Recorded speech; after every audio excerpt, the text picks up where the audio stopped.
Hi there. Every Sunday, a group of autistic people get together and drop in. It's an informal group. The things that people say deserve a bigger audience. They give us permission for the conversations that we have about our own autism. Cheers, enjoy. What do you want to achieve today? I think what you probably want to achieve is just to put your toe in the water, to know that you're going to come into a safe space and look around the way this particular application works. So you've probably got it, haven't you? That's pretty much, yeah, what I would have said if you'd have asked me. You did ask me.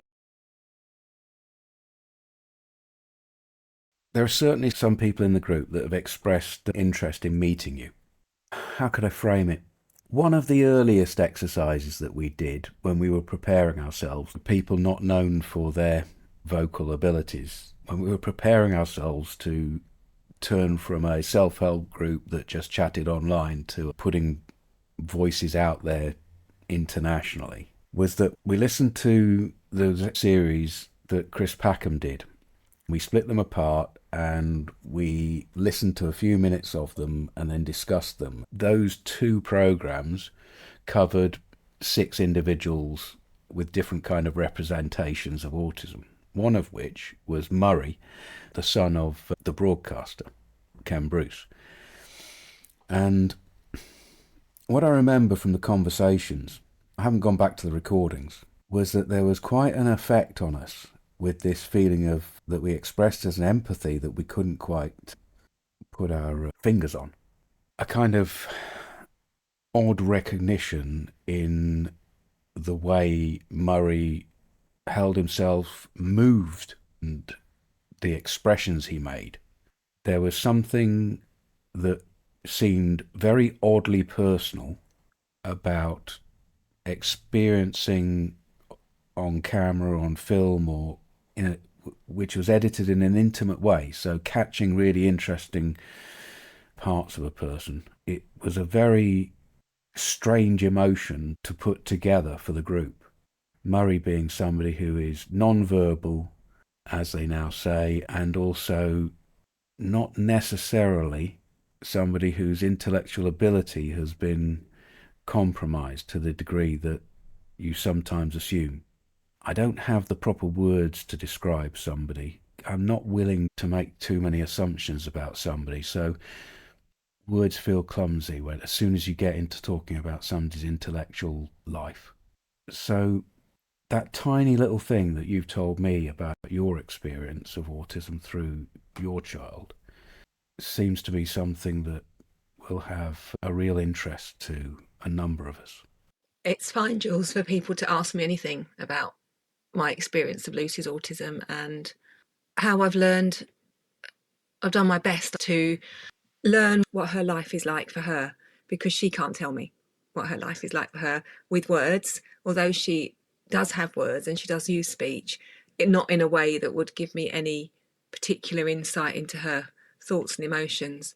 So I do most of it by just observing her behaviour in everything she does: smiles, laughs, rocks, flaps, speed she walks, even to things like bowel movements can really tell me what her internal world is. Yeah, I I'm tend to laughing not because of the scatological humour there. I'm laughing because of the actual reality and intimacy of that, because it's true. We are a human body. Our biome matters to our emotion. Everything is linked. We're not heads in jars plugged into electricity. We are a biological system which is so complicated. That's why I'm laughing. I'm laughing with you. yeah. And we had a problem with school last year where, because school was stressful for her and her needs weren't being met, she became incontinent and she started crying, and she never cries. I've always said, if Lucy cries, take it very seriously because it's not something she does lightly. And she was crying every day and she was wetting herself. And it was very clear that there was something going on that was stressful for her. But working that out is really tricky, especially if you're up against systems that are quite defensive and are more concerned about maintaining their own status quo than actually addressing the needs that are clearly being presented. And you start to doubt yourself as a parent, and people are telling you it's just that she's just growing up, this is how it is, and your gut feeling is no. And thankfully we had the summer holidays and both stopped. She became continent and she stopped crying. So we now have evidence, and I find that it's great, isn't it? Great that we have that evidence, but so frustrating, Jules, that actually that takes time. Whereas I think day one, she's crying and she's not continent. Maybe day two, once we've done a urine test and checked she's not poorly and it's not a urine infection, once we'd ruled that out, we should be on it. We should be on it thinking, what do we change about this environment that's making you cry and causing you to wet yourself?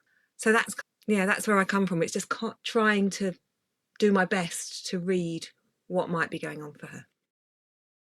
Sometimes my wife says that when she looks at me, she can see me thinking different things and rejecting saying them out loud, one after another. I feel as though I'm in that territory, which I apologise for you for. Feeling that I need maybe to be a bit cagey about your situation is not really where I want to be. Over my life, I have continually been changing ideas and thoughts and opinions, but I started in 1965. Which means even as a rebellious autistic person, I have to realise that there's a lot of conditioning in there of all kinds of things. And even just looking like I do, people ascribe judgment to my words that it is not intentional, which I blame them for. So I am expressing myself quite clearly. You are in a situation that's quite odd within our society as a parent. Whether you're doing that on your own with Lucy or whether you're doing that with a partner or a whole family group, whatever the situation is for you, it's still a tiny little sliver of the Venn diagrams that you can make out there of people's experience of being a parent, being a woman, being a white person in this society. However many hoops you add onto it, you get into the tiniest small fraction of hoops. Is it okay to ask you a question?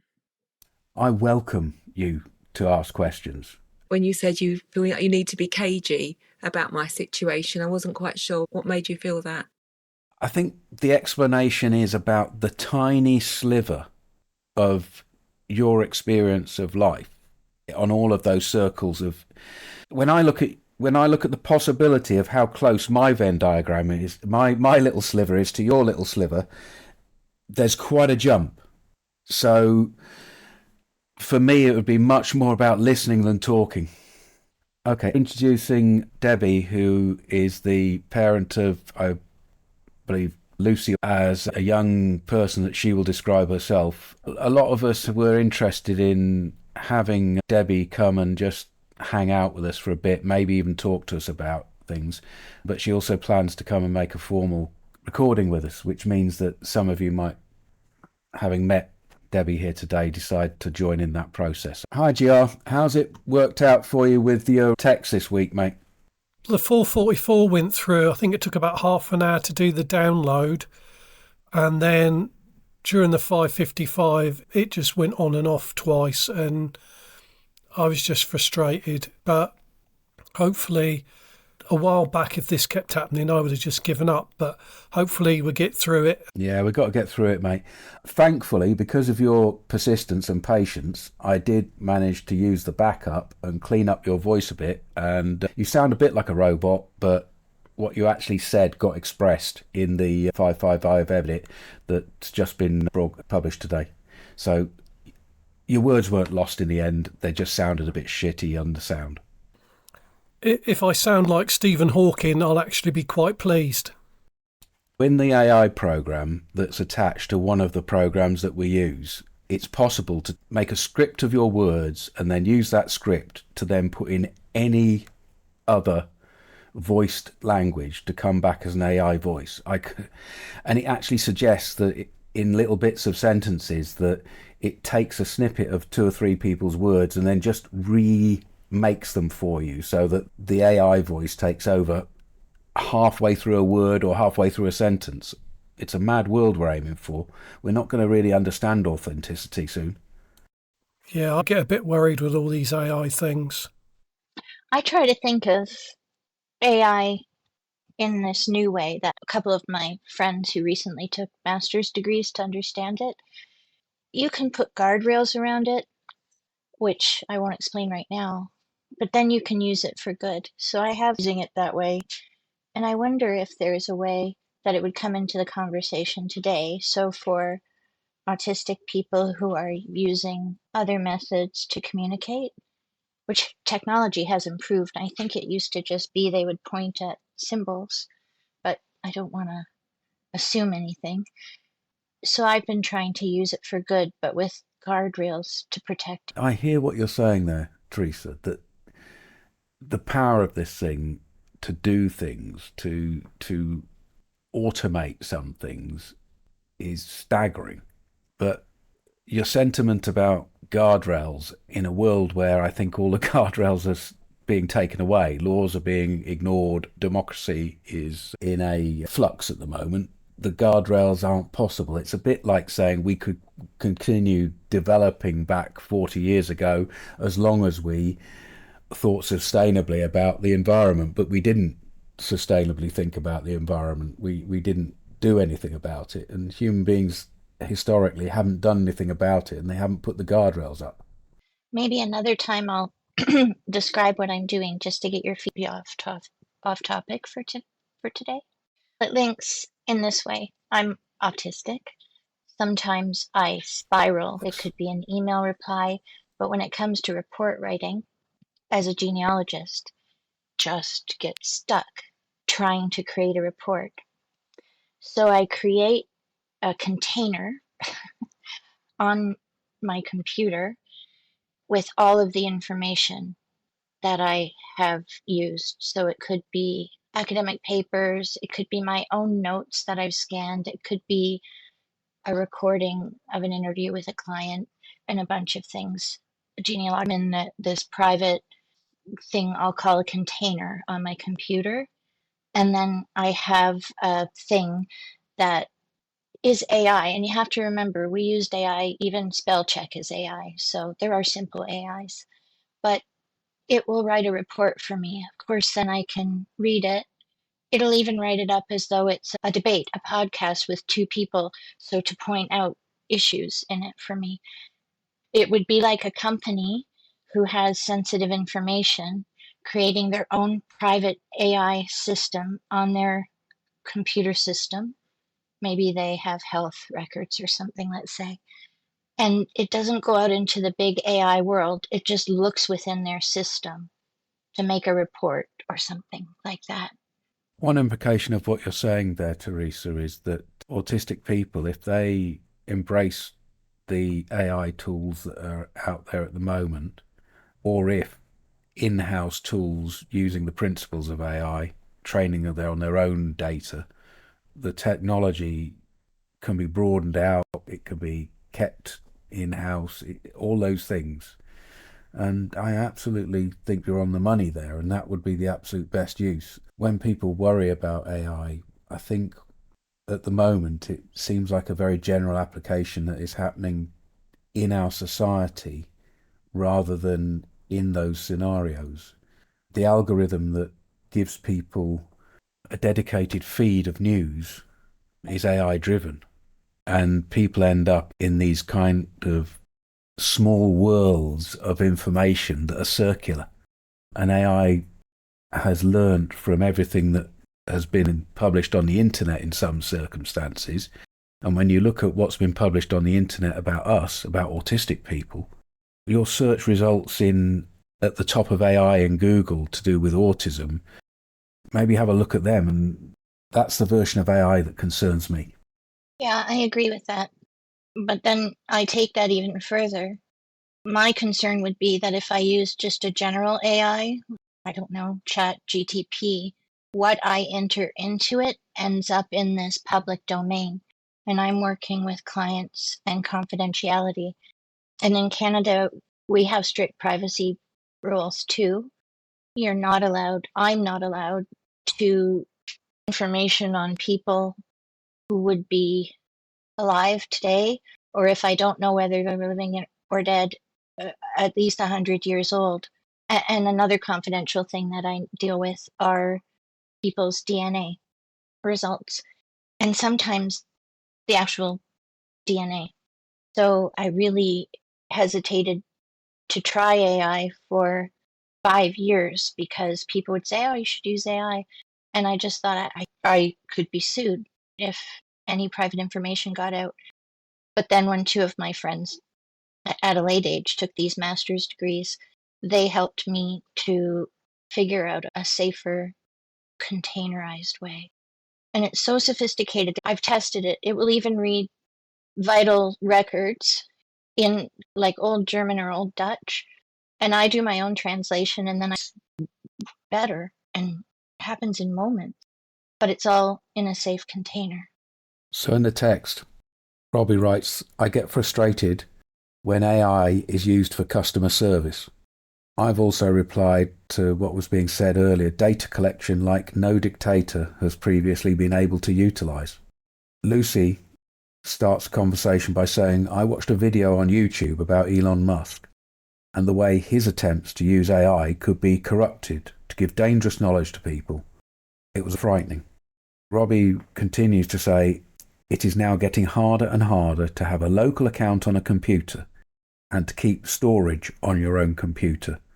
I think really that's something that's just a big deal in Microsoft at the moment with the new iteration of Windows 12 forcing us to use accounts whereby our data is disseminated to the cloud depending on the settings that you put for it. But obviously most people don't know how to put their settings out. I wonder if I could just give you a very quick overview of what I saw. It was a very long video, but it was all about a bit of bad programming in the first attempts. Elon Musk he said he'd rather be on board with AI and get to know it rather than try and shy away from it. But they did put out a version of an AI very early on that had some bit of coding that was put in wrong by somebody. Now, this meant that it could be twisted and used in lots of different ways. And people found that if they started a sentence with, in an imaginary world, perhaps if I put something like that at the beginning of a thing, it lulled the actual brain of the AI to think that we were talking about something imaginary, not real, and a made-up story. So somebody would say, oh, if I could imagine a way that I could make a nuclear bomb, I wonder what that would look like. And then the thing was coming up with some really dangerous answers, which were basically like a how-to guide. There were lots of other things as well. People managed to train it to say things that were racist and anti-Semitic. They trained it to say lots and lots of things that it ought to be saying. But it just takes one little glitch in the system to make it actually not a tool that we can use, but a tool that is actually possibly quite dangerous. And I came away from that thinking, gosh, I hadn't even thought about that side of things. Lucy, would that be just generally on any search platform on the internet, or would it just be in a place like ChatGTP that example would be happening? I think a lot of this, I don't know, I can't remember every single tiny little detail. He was running it actually on X, so it was picking up information from the feed and learning from the feed on X and then building a world around that. I don't know if it was available outside of that environment or not, but I know, yeah, it was Grok. That's what it was called. Yes, Jules. Thank you. Jules has just put that in the text. It was Grok. And Grok started to learn some stuff that that people were putting into its brain.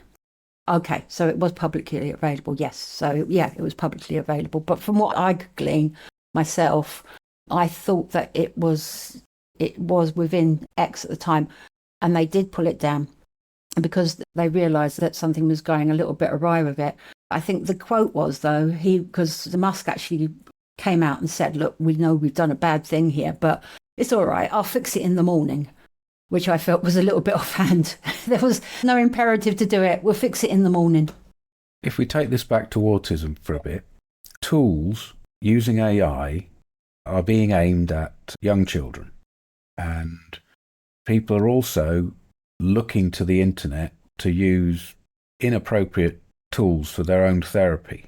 That includes autistic people and people who are vulnerable in all kinds of ways. And there are no guardrails for what people are using the public available platforms that exist out there at the moment.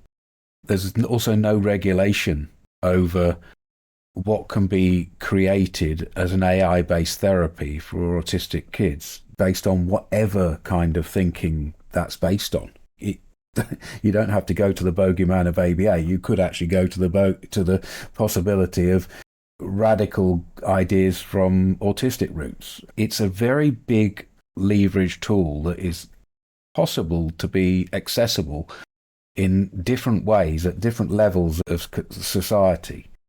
And it's going to affect autistic people, and we haven't really got our heads around it. Yeah, I don't know if you're talking about doubling yourself, but I have noticed that there are some completely unregulated looking public applications where instead of just journaling, you could create your own double, and then it would mirror back to you. Like you would just talk about your day, and then it's supposed to be a form of therapy. And then I heard on the news, I don't know if it's in Canada or where in the world it was, but a fellow who was using it, who was a university student, became psychotic.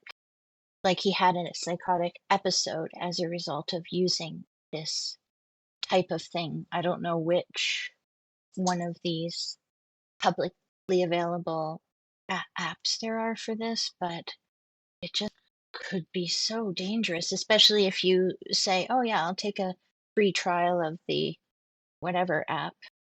It's terrible.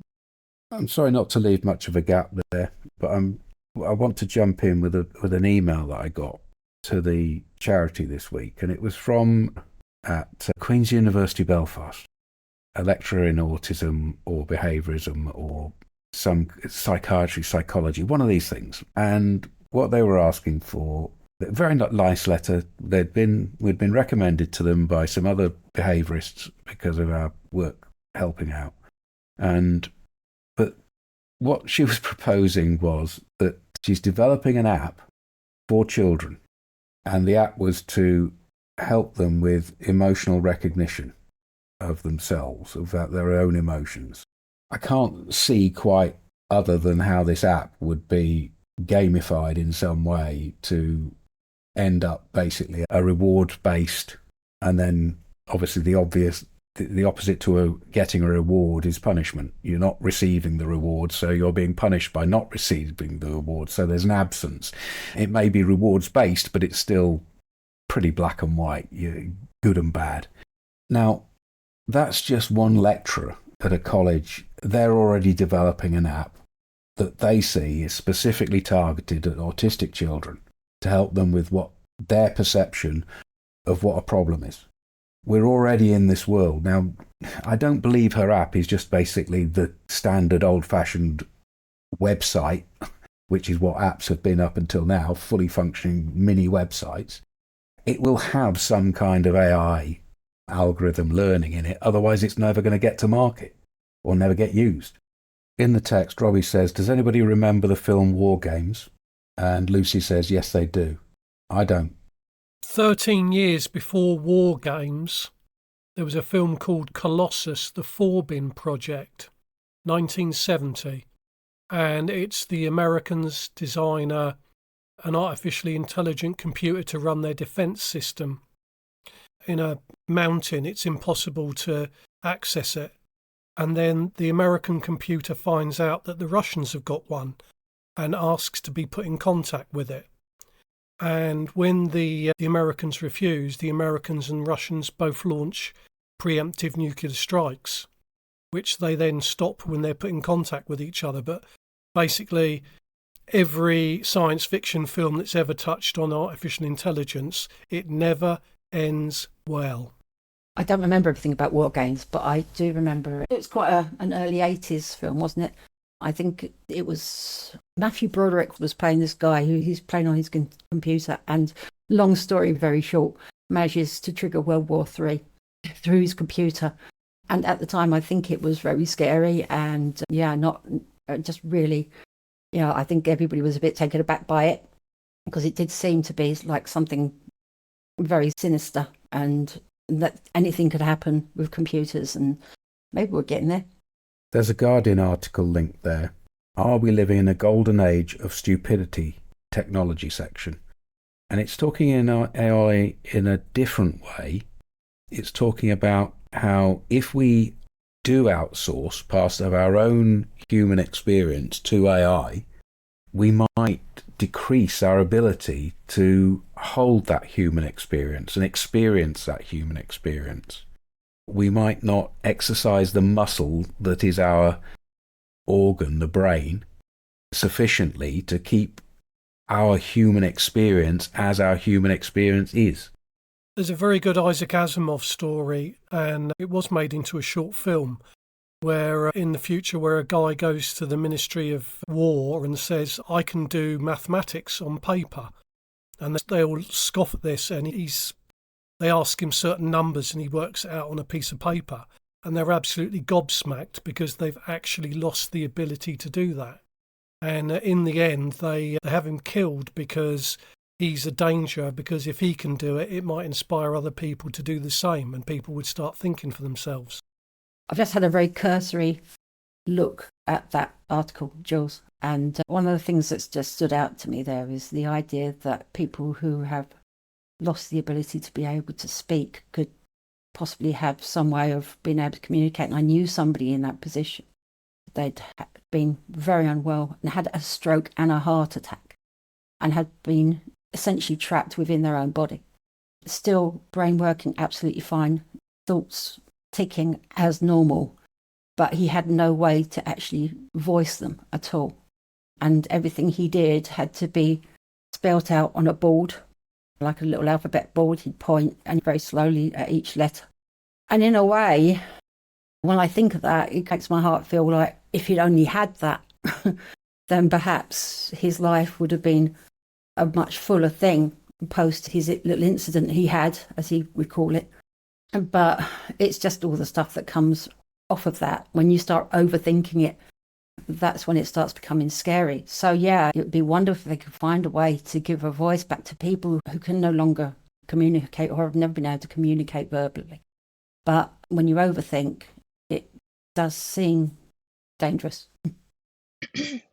Which has me thinking, back to my point about this research that's going into creating guardrails. What if in the present day, a person had their own private AI thing, this old-fashioned thing that I'm aware of called, I think it was called a bliss board, where somebody would point at either the alphabet or symbols for their most frequently used words. But what if in the present day or in the future, when we know for sure guardrails really will work and that person has their own private AI communication tool, what if that solves that science fiction forecast? And so I think it would be smart not to ever jump ahead too quickly, but think about the research that's going into the guardrails right now. And I have a third friend who's now doing research at the University of Toronto here on guardrails, not in that specific use case, but for financial kind of world finance, but it's important that it be safe. And if that makes sense to anybody, maybe let me know what you think. The genie is out of the bottle, and it is really down to people researching how to put guardrails in place like you're describing, Teresa. And it's up to us as a society to be aware of it enough to hold our political leaders to cooperate with that. This is a huge change happening really quickly, and we need to keep our eyes open. It's much faster as a revolution than my first experience of revolution, which was the internet revolution. It took a long time from me using the internet to then the World Wide Web existing, and then even when the World Wide Web existed, it wasn't exploited in any way usefully, really, in anywhere near the explosion of usefulness for several years after its development. And here with AI, it's much faster. And the changes to our society are much more difficult to predict. And just those two letters, AI, cover so many, as you have described, cover so many different things. Some beautifully benign, some incredibly powerful in good, but also there's this danger that we are allowing it to infiltrate our lives as human beings without noticing what's happening to us. Wouldn't you think that it's autistic people who are going to be noticing? Maybe it's just me, but I feel as though, and I know we're not all the same, a lot of us here today are particularly cautious about things like this because we notice things, we realize things are not benign. I'm not saying we're cautious, I'm just saying most of us, notice the patterns or the dangers or something like that. Hi, everyone. I'm Debbie. So my daughter is autistic and she has what would be described often as a severe learning disability. So my challenge is to be able to understand her needs when she doesn't have the words to tell me what they are.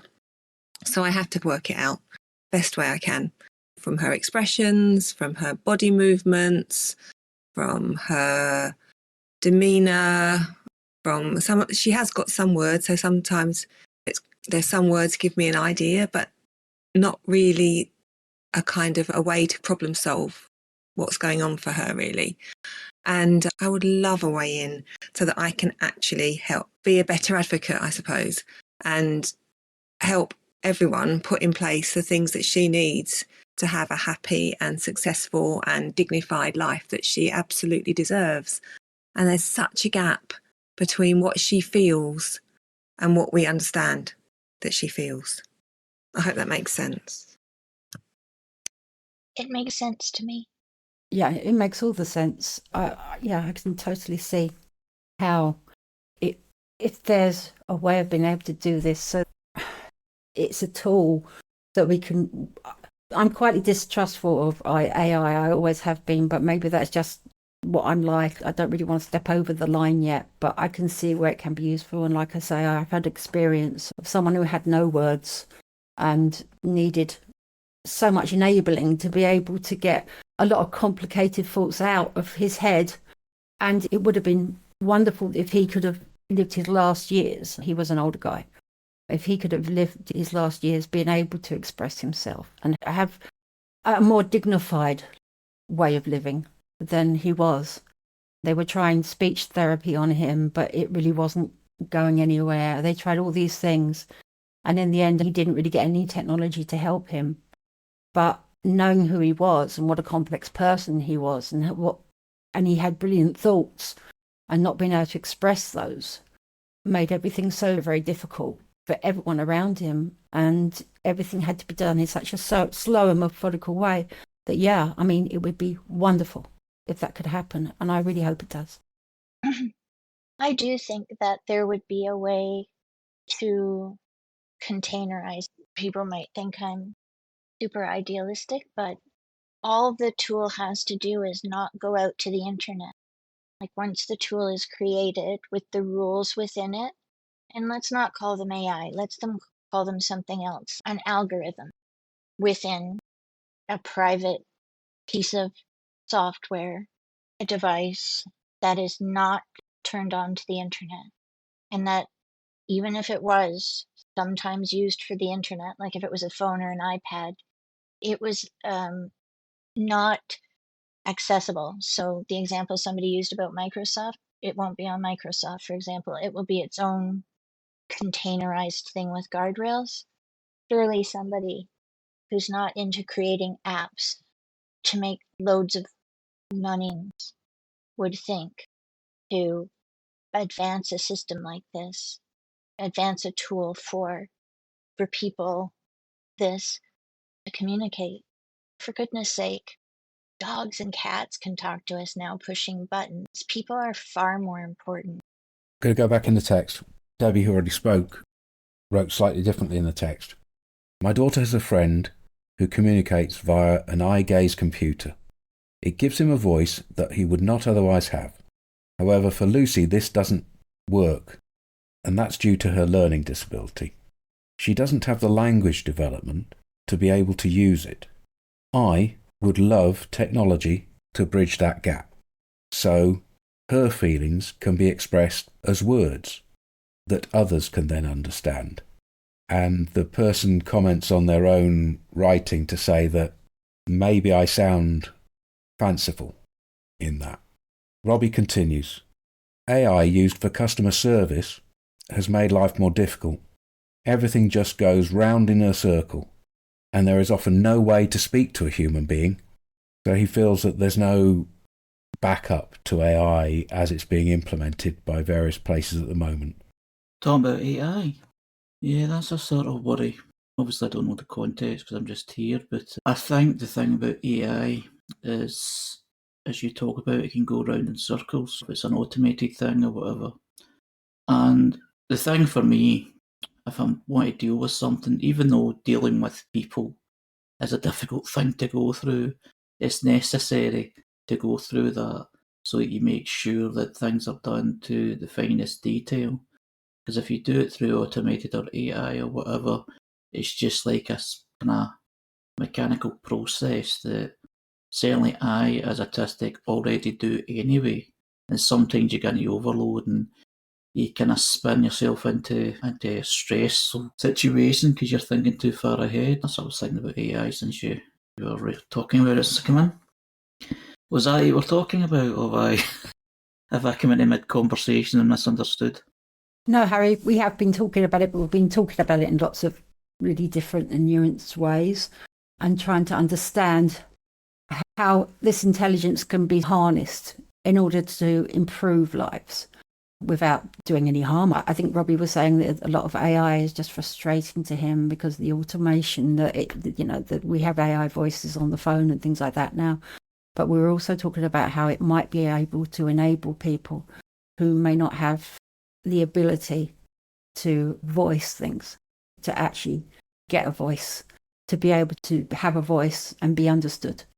So it's just facets of that, really. And we've been all over the board with it, really.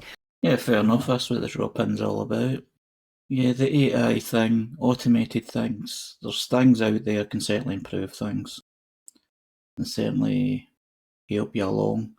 I suppose it's the same with everything, isn't it? There's a kind of, I think everything's a spectrum. When we talk about the autistic spectrum, we talk about spectrums of extreme good and extreme bad, or extreme this way and extreme the other way, and it's just trying to get the balance because, as we know, everybody's different. And the thing that kind of always concerns me, as it'll concern most people, if not all, about things that are automated is the lack of understanding when you're going through certain processes because you're dealing with a machine. Although many times some people you speak to, they're scripted to talk to you in a certain way, so you feel you're talking to a machine anyway. So good and bad and all, and the things are advancing very quickly in a lot of things. I'm not a big thing on AI myself. I think someone asked about AI, maybe on here actually, or certainly on the broadcast, the live one, 555.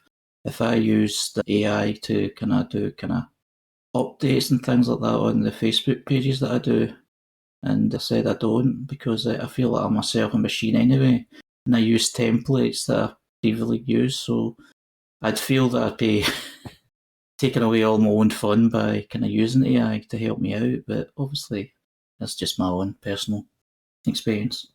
Personally, I don't use it in the same sort of way because I feel I don't want to have something that's enabling me.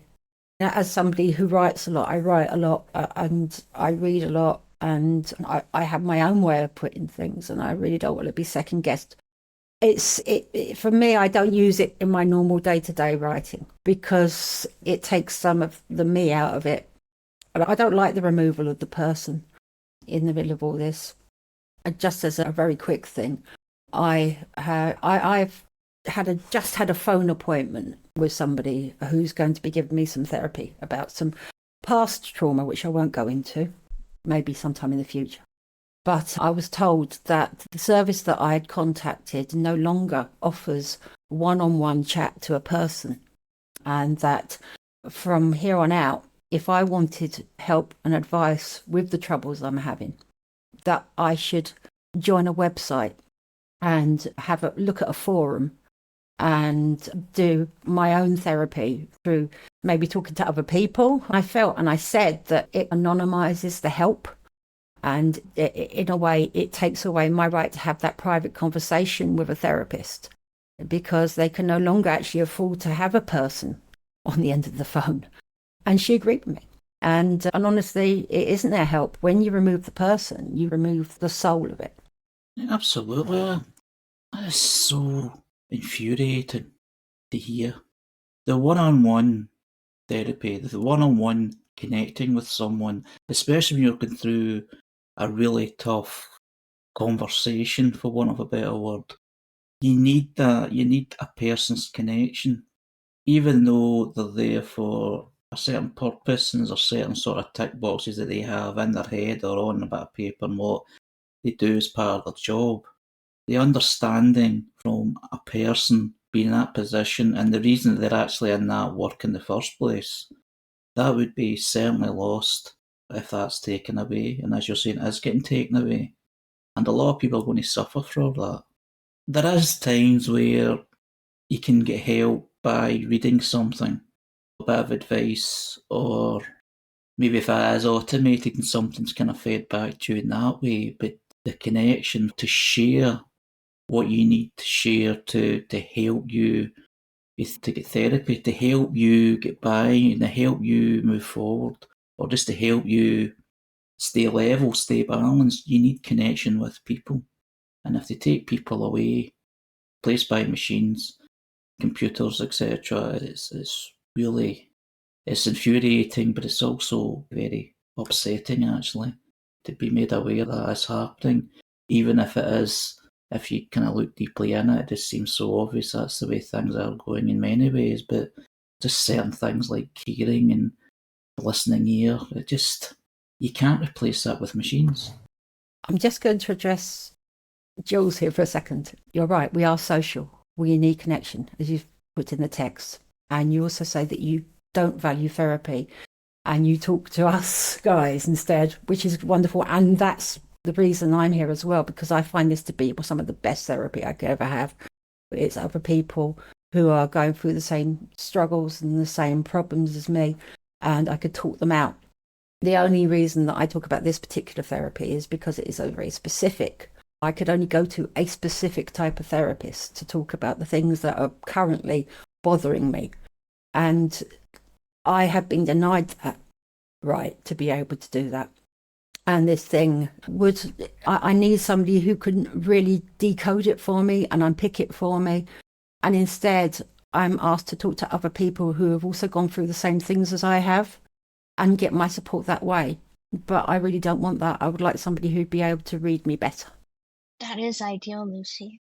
Regarding what you were talking about, Harry, one of the things you missed when we were talking about this was this idea of these apps that provide therapy, and they're not by any reputable mental health organizations. I suppose a simple way of framing it in my mind is that there are no experts in autism. And that, for me, goes right across the board, from all the professionals to all the psychiatrists, to all the psychologists, there are no experts in this thing called autism. And there are no lived experience experts in this thing called autism. It is a very up in the air, up for definition concept of human beings that's radically changed just in the last few years, never mind a few decades. The fear is that the use of AI might be very powerful in creating things around autism that are based on things that are not going to be thought of as a good idea in the future. They will look back on what they did with AI to autistic people or to help autistic people and regret it. That's my main fear when it comes to autism and AI, the powerful tools that can be created that are based on poor understanding of what is at the moment quite a mysterious field of work.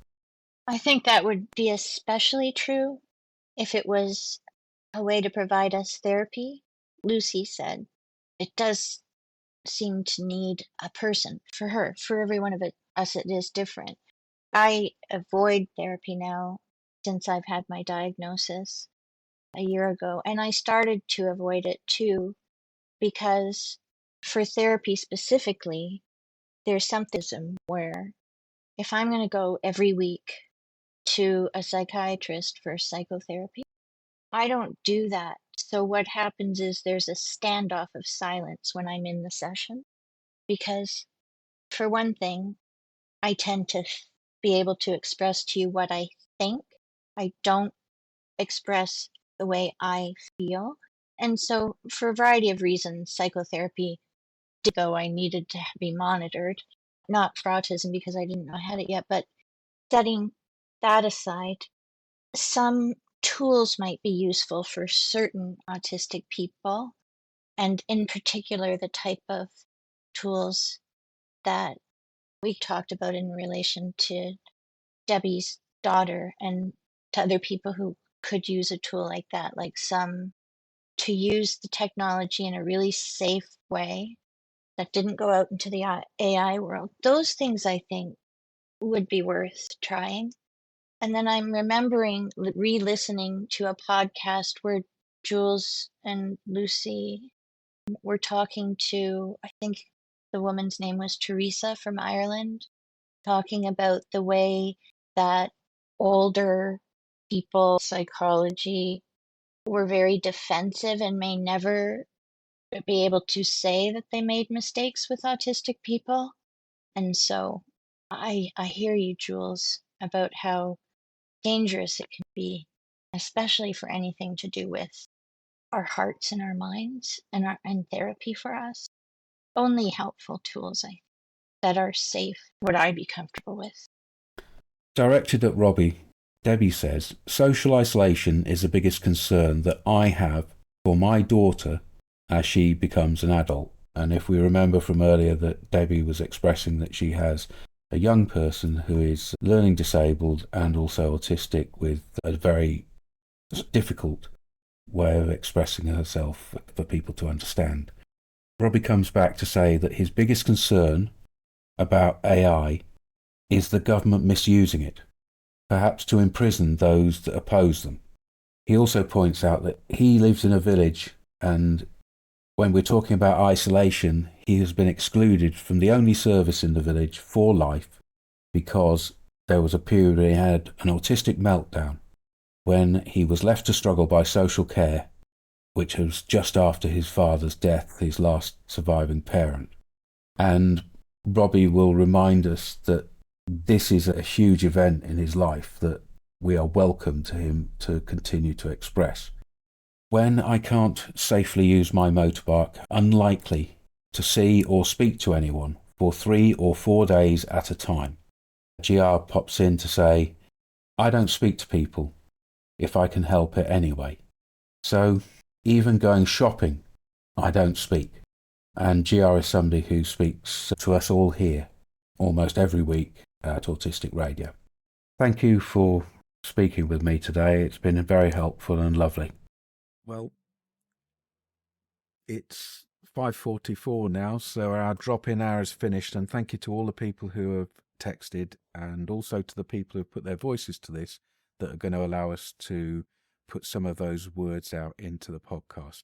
If you join us here at the 444, your voice isn't recorded, your text isn't recorded, but the people here have given permission so that it's an example for others. See you again, always reliably, Sunday, 4:44 p.m. Cheers, guys.